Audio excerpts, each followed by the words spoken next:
Hello friends. आज के session में आपका एक बार फिर स्वागत है। हम लोग डिस्कस कर रहे थे आरपीएससी स्कूल लेक्चरर भर्ती परीक्षा अर्थशास्त्र 2022 में पूछे गए क्वेश्चन आंसर्स को। तो आज के सेशन में हम आगे के क्वेश्चंस करते हैं। इससे पहले हम कुछ क्वेश्चन सॉल्व कर चुके। आपको मेरे साथ साथ क्वेश्चंस को देखना है, कोशिश कीजिए मुझसे पहले सॉल्व करने की, और जो चीज़ें नहीं समझ में आए वो मेरे साथ देख लीजिए। इकोनॉमिक्स एक आसान विषय है लेकिन बहुत लॉजिकल है। अच्छे से पढ़ें तो ये बहुत ईजी है, और अगर आप अच्छे से नहीं पढ़ें तो ये एक टेढ़ी खीर बन जाती है। तो आइए देखते हैं अर्थशास्त्र कितना मुश्किल कितना आसान। पहला क्वेश्चन है हमारे सामने। Mister x is a farmer who grows food grains in his 1 acre of the land. His village has 50 small farmers. If you are interested in knowing the economic condition of small farmers and you want to compare the economic condition of Mr. X in his village, if you see the land of Mr. X is above average in ordinary size, then which measure of tendency is used as a tool? Question कहता है कि एक गांव के अंदर mister x एक किसान है जिनके पास 1 एकड़ की ज़मीन है जिस पे अनाज उगाते हैं। उनके अलावा उनके गांव में 50 छोटे छोटे किसान हैं, और नाम से ही पता चल रहा है छोटे किसान है मतलब उनसे कम ज़मीन वाले हैं। यदि आप ये चाहते हैं कि ये देखें कि जो 50 किसान हैं या सारे किसान हैं वो औसतन क्या कमाते हैं, आप ये देखें कि मिस्टर एक्स की जो आर्थिक स्थिति है वो बाकी किसानों की तुलना में कैसी है, तो आप स्टैटिस्टिक्स के कौन से टूल का प्रयोग करेंगे जबकि आपको पता है कि मिस्टर एक्स की ज़मीन बाकी से बड़ी है। तो देखिए इसका तो बड़ा सिंपल सीधा सा आंसर है। कोरिलेशन, सहसंबंध, मोड, बहुलक और मीडियन, ये तीनों ही इसके जवाब नहीं हो सकते। इसका जो करेक्ट आंसर होगा वो होगा अरिथमेटिक मीन। अरिथमेटिक मीन में हम क्या करेंगे, गांव के जो टोटल फार्मर्स हैं उनका एक औसत निकाल लेंगे। तो जैसे टोटल फार्मर्स का औसत प्रोडक्शन आ गया, मान लेते हैं एग्जाम्पल के लिए 200 किलो, कि सभी किसान ऑन एन एवरेज 200 किलो फसल उगाते हैं। और फिर इसको मैं कंपेयर जब करूंगा तो इसको कंपेयर करते समय हम देखेंगे कि मिस्टर एक्स ने कितना फसल ग्रो किया, उसने किया मान लो 250 किलो। तो एक तो उससे प्रोडक्शन का पता चल जाएगा। दूसरा क्या है कि किसानों की औसत आय निकालने से जो बाकी किसान है वो कैसा कर रहे हैं वो भी पता चल जाता है। तो जब इस तरह का डाइवर्स डाटा हमारे सामने होता है और हमें परफॉर्मेंस को कंपेयर करना होता है तो arithmetic mean is the better option given from the given options. इनमें से देखें तो माध्यिका सिर्फ एक मिड वैल्यू बताएगी, वो ठीक नहीं है। मोड बताएगा बहुलक, बहुलक भी यहाँ पे काम नहीं करेगा कि ज़्यादा फ्रीक्वेंसी किसकी आ रही है। जैसे हमें देखना है कि ऐसे कौन कौन से किसान हैं जिनके 6 बोरी अनाज हुआ, अब हम देखेंगे 6 बोरी किस किस का हुआ, वो यहाँ पे काम करेगा नहीं। तो सही आंसर होगा 1। नेक्स्ट देखिए, नेक्स्ट क्वेश्चन है the cost curve never takes U shape. ऐसा कौन सा कोस्ट कर्व है जो यू शेप नहीं लेता। अब देखिए इस तरह के क्वेश्चंस मुझे पर्सनली बहुत पसंद हैं क्योंकि ये बहुत लॉजिकल क्वेश्चन होते हैं। आपने पहले पढ़ा या नहीं पढ़ा कोई फर्क नहीं पड़ता। यहाँ पे आप ऑप्शन देखेंगे तो ऑप्शन देख के ही आपको पता चल जाएगा। कैसे, पहला है शॉर्ट रन एवरेज कोस्ट, दूसरा है long run average cost, average variable cost और एवरेज फिक्स कोस्ट, लघु औसत लागत, दीर्घकालीन औसत लागत, औसत परिवर्तनशील लागत और औसत स्थिर लागत। इसका जो सही आंसर होगा वो होगा औसत स्थिर लागत वक्र या एवरेज फिक्स कॉस्ट। ऐसा क्यों? फिक्स कॉस्ट या स्थिर लागत का मतलब ये है ऐसी लागत जो उत्पादन के साथ में घटती या बढ़ती नहीं है। अब मैं आपको इसको उदाहरण से समझाता हूँ। मान लो कि हमारी कंपनी का जो प्रोडक्शन है वो है 100 किलो, ठीक है, और 100 किलो प्रोडक्शन करने पे अभी हमारी जो एवरेज फिक्स कॉस्ट है, मैं लिख देता हूँ फिक्स कॉस्ट, हमारी जो फिक्स कॉस्ट है वो आज के दिन आती है, मान लेते हैं 10,000 रुपया। अब मैं देख रहा हूं कि औसत लागत कितनी आ रही है, तो एवरेज फिक्स कॉस्ट निकालो। एवरेज फिक्स कॉस्ट निकालोगे तो कैसे आएगी, 10,000 की टोटल लागत डिवाइडेड बाय 100 यूनिट। तो 100 यूनिट से डिवाइड करेंगे, 2 जीरो से 2 जीरो कट जाएंगे, 100 रुपये पर यूनिट हमारी औसत फिक्स कॉस्ट आ रही है। अब प्रोडक्शन समय के साथ बढ़ेगा, अब हम प्रोडक्शन बढ़ा देते हैं और अब हमारा प्रोडक्शन बढ़ के हो गया 200, और लागत फिक्स कॉस्ट है ये तो बढ़ने नहीं वाली, ये तो 10,000 की 10,000 ही रहेगी। तो अब अगर नई एवरेज फिक्स कॉस्ट निकालें तो नई एवरेज फिक्स कॉस्ट कितनी आएगी, ऊपर तो 10,000 का 10,000 ही आएगा लेकिन नीचे 200 आ जाएगा, और जो लागत 100 थी वो कितनी हो जाएगी 50। अगर मान लो कि ये बढ़ के हमारा 400 हो गया तो भी लागत कितनी रहेगी 10,000। नई एवरेज फिक्स कॉस्ट निकालेंगे तो ये हो गया 10,000 डिवाइडेड बाय 400, और इसको करें तो ये कितना आ जाएगा 25 रुपये।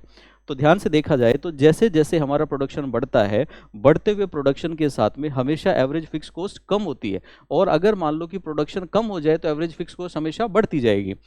इसका कर्व कभी भी यू शेप का नहीं हो सकता, क्योंकि यू शेप का कर्व क्या डिनोट करता है, आप पहले इस पोजीशन में थे, पहले आपकी गिरावट हुई, गिरावट के बाद में आप फिर से ऊपर की तरफ जाने लगे, लेकिन वहीं पे एवरेज फिक्स कॉस्ट का जो टेंडेंसी है वो हमेशा गिरने की होती है, तो ये हमेशा डाउनवर्ड स्लोपिंग होता है। क्यों? क्योंकि सामने दिख रहा है 100, 50, 25 होगा, और जैसे जैसे आगे प्रोडक्शन बढ़ेगा, ये देखो यहाँ पे हमने प्रोडक्शन की क्वांटिटी ले रखी है, जैसे जैसे क्वांटिटी बढ़ती जाएगी तो ये और आगे गिरता जाएगा, इसका कभी भी ऊपर वापस जाने का गुंजाइश नहीं है, इसलिए ये कभी भी यू आकार का नहीं हो सकता। तो सही आंसर होगा आपका 4। नेक्स्ट देखिए, नेक्स्ट क्वेश्चन है, contraction of demand is result of, मांग का संकुचन निम्न में से किसका परिणाम है? तो ये बहुत आसान सा सवाल है, पहले आप इस बात को समझिए कि मांग का संकुचन क्या है। देखिए, मांग में जो परिवर्तन है, मांग की मात्रा में परिवर्तन है, वो दो नाम से जाना जाता है। मान लो क्वांटिटी डिमांडेड पहले 100 थी, क्वांटिटी डिमांडेड बढ़ के हो गई 100 से 80, ठीक है, तो पहले क्वांटिटी की बाजार में डिमांड 100 थी, 80 हो गई, कमी हुई।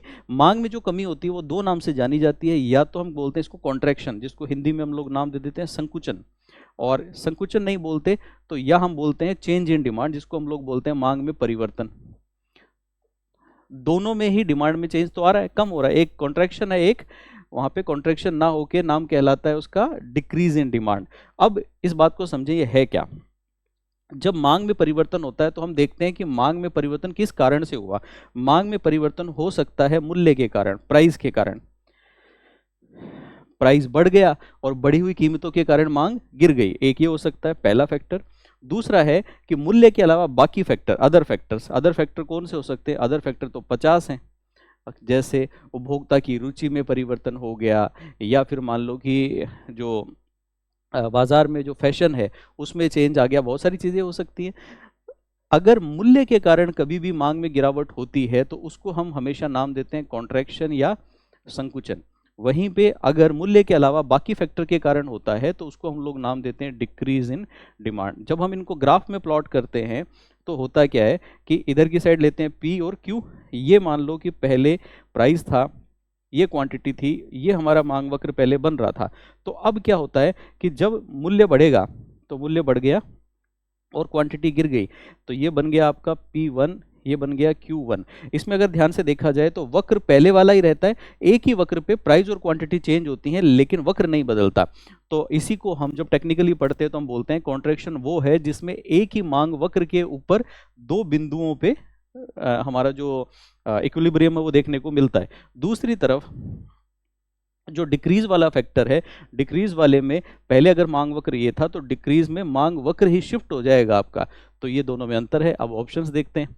Contraction of demand is result of, contraction of demand किसके कारण होता है? अभी मैंने आपको बताया कि इसका तो सीधा सीधा जवाब है मूल्य के कारण होता है। तो इसमें ढूंढो कहीं पे मूल्य का पॉइंट है क्या? हाँ, मूल्य का पॉइंट तो है, एक और दो, दो पॉइंट है। अब आपको ढूंढना है कि इन दोनों में से सही आंसर कौन सा है। तो पहला कह रहा है increase in price of other goods, दूसरी वस्तुओं का मूल्य, ये गलत है। Increase in price of the good concern, जिस वस्तु की बात हो रही है उसी के मूल्य में परिवर्तन, तो ये हमारा आंसर हो जाएगा, आंसर नंबर 2। नेक्स्ट देखिए, नेक्स्ट क्वेश्चन है in statistical modelling, fill in the blank दे दिया, is a set of statistical process for estimating the relation between a dependent variable and one or more independent variable। सांख्यिकी model में सांख्यिकी प्रायिकाओं का set है और अधिक स्वतंत्र चर, एक और अधिक स्वतंत्र चर व निर्भर चर के मध्य संबंध बताता है। अब देखिए, इस क्वेश्चन का कोई एक्सप्लेनेशन की नीड नहीं है, ये हद से ज़्यादा आसान क्वेश्चन है। हम लोग जब स्टैटिस्टिक्स पढ़ते हैं तो जैसे माध्य पढ़ते हैं तो माध्य की परिभाषा पढ़ते हैं, बहुलक पढ़ते हैं उसकी परिभाषा पढ़ते हैं, वैसे जब हम रिग्रेशन की बात करते हैं तो रिग्रेशन की, इसका नाम है सॉरी, कोरिलेशन की बात जब हम करते हैं तो कोरिलेशन की परिभाषा यही है। ये जो है ये सीधा सीधा सहसंबंध की या कोरिलेशन की परिभाषा है कि कोरिलेशन के अंदर हम लोग एक डिपेंडेंट वेरिएबल और एक से ज़्यादा इंडिपेंडेंट वेरिएबल का आपस में संबंध देखते हैं कि इसमें परिवर्तन होने से बाकी वेरिएबल्स में क्या चेंज आता है। तो इसका सीधा सीधा जवाब होगा हमारे लिए सहसंबंध गुणांक या कोरिलेशन, इसमें कोई टेक्निकलिटी है नहीं। नेक्स्ट क्वेश्चन देखिए, which theory has its root in game of chance and mathematics, कौन सा सिद्धांत ऐसा है जो संयोग पे, चांस पे और गणित के खेल पे आधारित है? तो ये बहुत आसान सा नॉर्मल सा जवाब है। आप सबको पता है कि हमारे सिलेबस में एक चैप्टर है जिसका नाम है प्रोबेबिलिटी, संभाव्यता, और संभाव्यता के नाम से पता चल रहा है संभावनाओं पे या चांस पे डिपेंड करता है। तो इसका जो सही आंसर होगा वो होगा संभावना का सिद्धांत या प्रोबेबिलिटी थियरी। ठीक है, नेक्स्ट देखिए, नेक्स्ट क्वेश्चन है 12वां, ट्रेड प्रोटेक्शनिज्म इज द, व्यापार संरक्षणवाद क्या है? देखो, व्यापार संरक्षणवाद का मतलब है हमारा जो आंतरिक व्यापार है, डोमेस्टिक ट्रेड है हमारा, हम उसको प्रोटेक्ट करने के लिए, उसको सुरक्षित करने के लिए बाहर से आ रहे माल के ऊपर रोक लगाना चाहते हैं। इसका मतलब बाहर से आ रहा माल कौन सा होता है? इंपोर्ट। इंपोर्ट को कंट्रोल करना है। इंपोर्ट को कंट्रोल करने के लिए टैरिफ को हम लोग बढ़ा देते हैं, इंपोर्ट ड्यूटी को बढ़ा देते हैं कि इंपोर्ट कम हो पाए, बाकी प्रोटेक्शन मेजर और लगा देते हैं। तो ये हमारा संरक्षणवाद है। अब इसमें हम देखें कि घरेलू व्यापार को संरक्षण करने के लिए इनमें से सही आंसर क्या होगा? पहला है economic policy of restricting imports from other country through method such as tariff on imported goods. पहला ऑप्शन कह रहा है कि हम संरक्षणवाद में क्या करेंगे, बाहर से जो वस्तुएं आयात होकर आ रही हैं उन पे टैरिफ लगा देंगे, इंपोर्ट बढ़ा देंगे, इंपोर्ट ड्यूटी बढ़ा देंगे और इंपोर्ट कम करेंगे। तो ये पहला ऑप्शन बिल्कुल सटीक नजर आ रही है, तो बिल्कुल ठीक है। दूसरा देखते हैं, economic policy of restricting export, निर्यातों को प्रतिबंधित करने की नीति। निर्यातों को प्रतिबंधित नहीं करना चाहते हम, निर्यात तो हमेशा हर देश बढ़ाना चाहता है। निर्यात ज़्यादा होगा तो ज़्यादा निर्यात करने के लिए हमारे देश में प्रोडक्शन ज़्यादा होगा, हमारे देश में प्रोडक्शन ज़्यादा होगा तो डोमेस्टिक इंडस्ट्रीज बूम करेंगी, ग्रो करेंगी, हमारे पास में फॉरेन से करेंसी आएगी, तो वो तो हमेशा बेटर होता है। तीसरा देखिए, economic policy of prohibiting investment, हमारे देश में इन्वेस्टमेंट को रोकना। इन्वेस्टमेंट रोकना नहीं चाहते हम, इन्वेस्टमेंट के लिए तो हम लोग हमेशा खुले दिल से तैयार रहते हैं कि कोई आए और इन्वेस्टर हमारे यहाँ पे पैसे लगाए, तो ये ऑप्शन भी गलत हो गया। चौथा है economic policy of encouraging import, अगली पॉलिसी है कि इंपोर्ट को बढ़ावा देने के लिए उसको प्रोत्साहित करो। इंपोर्ट कम करने से घरेलू व्यापार संरक्षित रहेंगे, इंपोर्ट बढ़ाने से नहीं। तो इंपोर्ट को बढ़ाना नहीं है, उसको प्रोत्साहित नहीं करना, एनकरेज नहीं करना, इसलिए ये भी गलत जवाब है। सही आंसर होगा आपका 1। तो मैं उम्मीद करता हूँ कि ये क्वेश्चन आपके लिए ईजी रहे होंगे, और ये क्वेश्चन कोई हमारे बनाए हुए क्वेश्चन नहीं है, ये रियल एग्जामिनेशन क्वेश्चन है। आप इससे परीक्षा के स्तर का अंदाजा लगा सकते हैं, आप देख सकते हैं कि कैसी तैयारी की ज़रूरत है, और विशेष रूप से सही गाइडेंस के साथ में आप आराम से अपने लक्ष्य तक पहुंच सकते हैं। इकोनॉमिक्स एक ऐसा विषय है जिसमें फर्स्ट ग्रेड में नंबर ऑफ वैकेंसीज कम होती हैं, लेकिन नंबर ऑफ एस्पिरेंट्स भी कम होते हैं, बच्चे पेपर देने वाले भी कम होते हैं। और एक बात को आप ज़रूर याद रखिएगा, भर्ती परीक्षाओं में जो बच्चे पेपर देते हैं उनमें से अच्छी तैयारी करके पेपर देने वाले ना के बराबर होते हैं।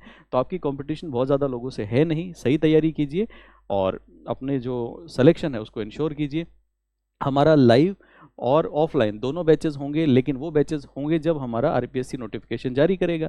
जब तक नोटिफिकेशन नहीं आता तब तक हम रिकॉर्डेड बैच के माध्यम से स्टूडेंट्स को गाइड कर रहे हैं। इसी रिकॉर्डेड बैच में एडमिशन लेने के बाद आप आज से तैयारी शुरू कर सकते हैं, इंतजार की ज़रूरत नहीं है। और जब नया बैच बनेगा जो लाइव होगा या ऑफलाइन होगा तो आप उसमें भी इसको कन्वर्ट करा सकते हैं। तो मिलते हैं अगले ऐसे ही सेशन में, धन्यवाद।